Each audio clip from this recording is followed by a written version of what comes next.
We're rolling. We're rolling? We're rolling. We're rolling. It's going.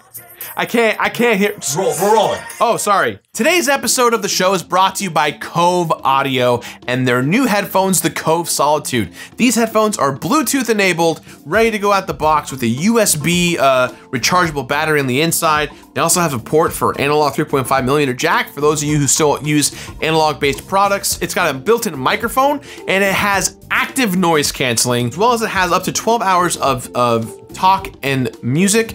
From there, it actually has 200 hours of passive standby time audio. So if you're not using your headphones, they have almost up to 200 hours of a lifespan. That's pretty good. They're perfectly rounded for your ears, not too big, not too small, at least for a guy like me as a big guy.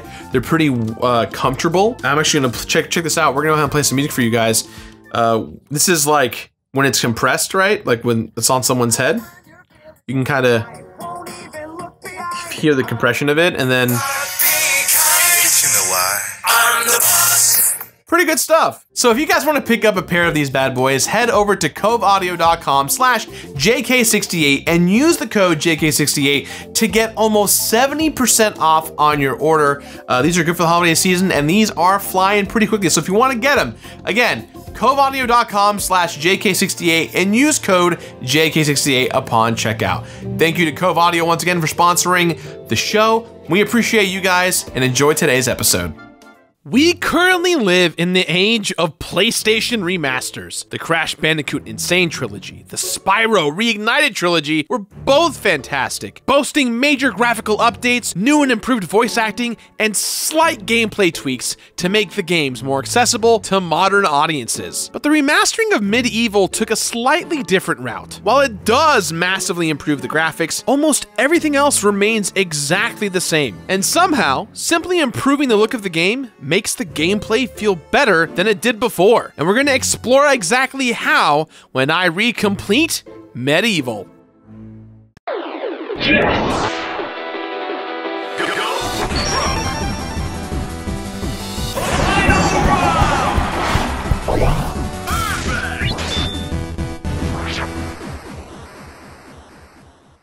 Hey everyone, and welcome back to another episode of the Completionist New Game Plus, a show where I am taking a second look at the first 120 games I ever featured here on my channel. Now, when I was a kid, my mom and I went on a road trip to Chicago for a family event, and while we were there, she took me to one of the biggest video game stores I had ever seen. She told me that I could get one game, and the game that I chose was MediEvil. And as a kid, I loved it, which is why I'm excited today to introduce to you guys at home, Sir Daniel Fortesque. Sir Dan, it is great to have you here on the show. Now that the guest is here, let's go ahead and go on with the show. I think he said hooray, I can't tell. While my introduction to MediEvil was through a family trip with my mom in Chicago when I was 10, most everyone else learned about the game through a demo disc. Now, demo discs, for those of you who have no idea, were the premier way to learn about new games without having to go to Blockbuster and pay money. And after playing the first MediEvil on the PS1 demo disc, everyone had to get it. This game was dark, macabre, and funny. This wasn't really represented in games at the time. We had a ton of light-hearted 3D platformers and adventure games like Super Mario 64, and Crash Bandicoot, but nothing that was this Burton-esque. It's the year 1286, and the evil wizard Zarok is trying to take over the kingdom of Galamir. Fortunately, the hero of Galamir, Sir Daniel Fortesque, valiantly gave his life killing Zarok, and the kingdom is now safe because of it. Or so the people thought. Sir Dan didn't actually kill Zarok. Sir Dan was killed by the very first arrow fired in battle, and Zarok got away. The king covered all this up, and Zarok went into hiding. 100 years later, Zarok returned and summoned an army of the dead to steal the souls of the living. One of those dead summoned was Sir Dan. It is now up to him to defeat Zarok to save the kingdom of Galamir and prove that he deserves to be called a true hero. All right, so back in the day, all you got plot-wise usually was go save your girlfriend or beat the main bad guy because they're the bad guy. MediEvil makes this personal. Yes, you do want to stop the big baddie, but Sir Dan has personal stakes in this journey. It was this story and dark atmosphere that made MediEvil one of the most remembered games from the PlayStation era. And when it comes to the PlayStation era, MediEvil just screams it. Look at those jagged polygons, that jerky movement, and that FMV. Good God, the FMVs. Look, I loved this game as as a kid, but when I played it on the show, it did not hold up well. Besides the graphics not aging well, the camera was terrible and the platforming wasn't great either. And although the game had its charms, I found myself missing that spooky Halloween vibe that I got from the first couple of levels, which is why I gave it the rating of play it. Now, when it came time for Sir Dan to enter the PS4 era, the developers over at Other Ocean MediEvil wanted to keep the remake as faithful as possible to the original unless they felt it was something that had to be changed. And from my perspective, there's quite a bit. This left me worried. Was completing the remake going to feel as unsatisfactory as the original did? Fortunately, it didn't take long for me to realize that I was in good hands.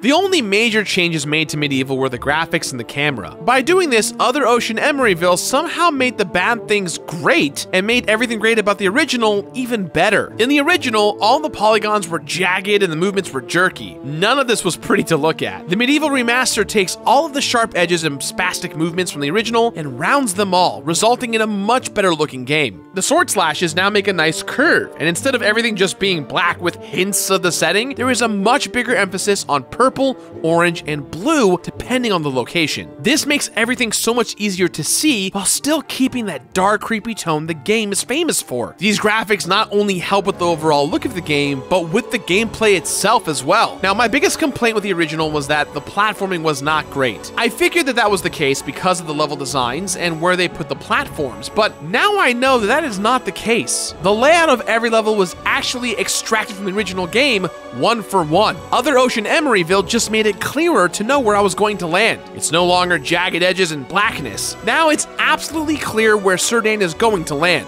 That is, unless the walls get in the way. There was a bug in the game that I kept running into where Sir Dan would get stuck on the walls and levels, making it so that I couldn't move forward. I would have to jump away from the wall, and in locations such as Cemetery Hill, have to start the platforming section all over again. However, this never really bothered me too much. The game isn't difficult at all, so I was able to move past these again with no issue. In the case of platforming, the platforming is further helped by the new camera.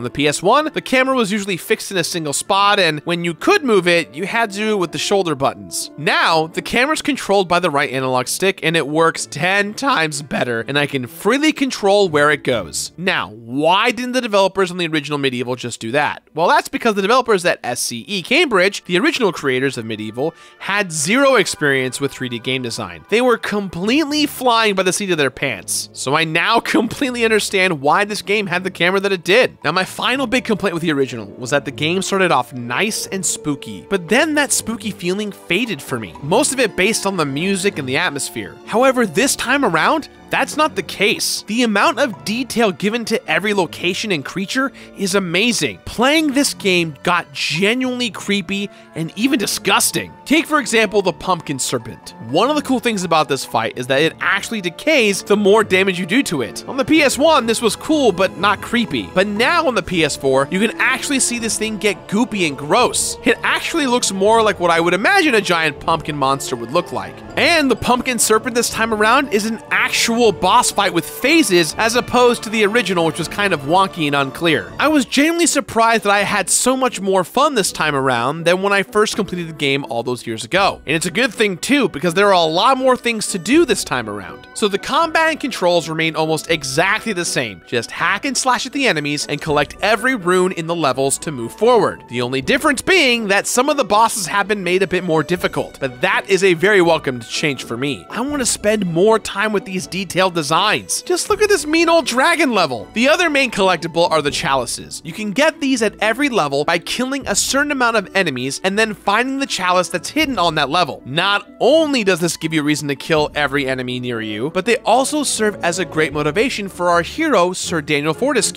See, Sir Dan wants to be the hero that the legend says he is, and you're reminded at every moment that he isn't, especially in the Hall of Heroes. Between levels, you head to the Hall of Heroes, where true heroes are constantly insulting Sir Dan for being a fake. But if you prove yourself by collecting all of the chalices while you save Galamir, then they'll help you by giving you weapons and life bottles. The voice acting for all of the heroes is fantastic. In fact, all of the voice acting in this game is fantastic. And that's because they brought the exact same voice clips from the original game, except for the narrator and Sir Dan, and put them back into the game. And it's great because it's all uncompressed, remixed, and remastered. I mean, when something ain't broke, Don't fix it. I'd be remiss if I didn't mention the soundtrack as well. The music continues to be incredible, with the same tunes updated from synthesizers made to sound like a full-blown orchestra to an actual full-blown orchestra. It is absolutely gorgeous, and if you purchase the deluxe edition of the game, you get to actually see the recording sessions, which is pretty cool. I do want to add though that the music did get remastered in the PSP port of this game, so we're actually hearing a bit of new stuff with the remastered version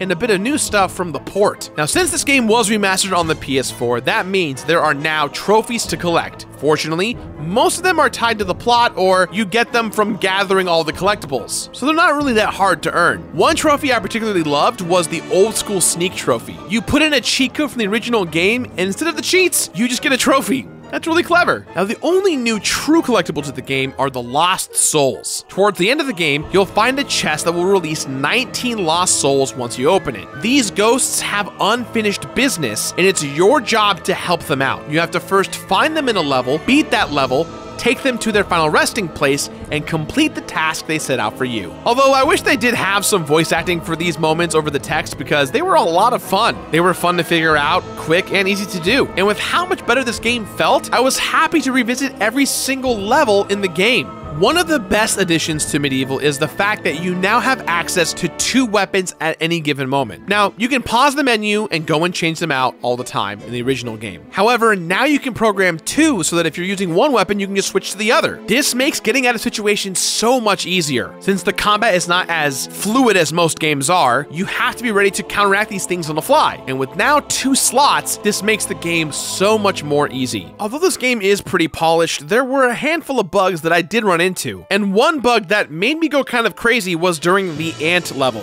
See, when you're in the ant section of this game, you're supposed to kill this gigantic ant after saving all of the fairies to get the chalice and then leave. I don't know how or why, but this door here is too small or glitched out and it won't let me leave the stage, which resulted in me having to redo the entire level all over again. Luckily, these levels are relatively small with regards to their length. You can kill everyone and speedrun each level pretty quickly, which is why I have to scoff at everyone who's been giving reviews for this game. The biggest complaint I've seen is that there are no checkpoints in these levels. Why should a level that's a minute and a half long have a checkpoint? And the life bottles that you collect are actually basically lives. So I guess what I'm trying to say is they made a lot of great changes here to make the game play better, to make the game look cleaner, and I think they did exactly what they needed to do to make this game exactly where it came from. Everyone else who has those other problems, I think it's because you either did not grow up with this game or you just don't like the way that it plays, and both options are totally fine. I am shocked at how much I enjoyed this remaster over the original MediEvil. With just a little bit of focus in the right places, you can take something good and make it great. And Other Ocean Emeryville definitely did that with MediEvil on the PS4.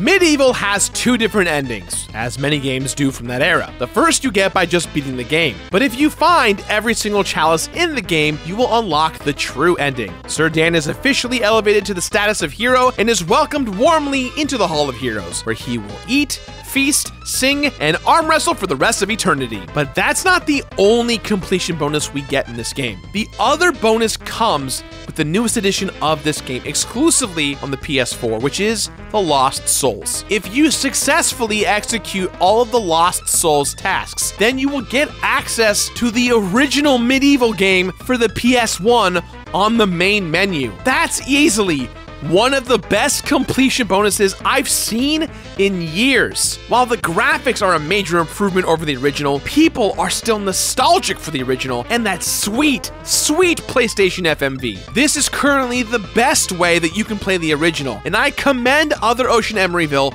for including it. That, my friends, is how you update a game with a great completion bonus in mind. When I looked at MediEvil's reviews and saw that this game was getting mixed scores across the board, I was worried that I'd have to slog through this game that I didn't really enjoy the first time around. But this massive update in graphics literally fixed almost every single issue I had with the game. This is easily the most improved New Game Plus game that I have done yet on the show. When I recompleted MediEvil, there were 9 deaths. The 9 life balls you get make it hard to die, but you have to die in at least 7 different ways to earn a trophy. Also, Sir Dan's already a skeleton, so how does he die? 20 chalices found. It was a lot of fun getting these because it's a lot of fun killing every enemy you see. And that's how you get to be a hero, become becoming a murderer. 39 trophies unlocked. Now these trophies were actually a lot of fun to do because some of them had little combat challenges, little collectible challenges. Overall, they were great. 19 lost souls brought to rest.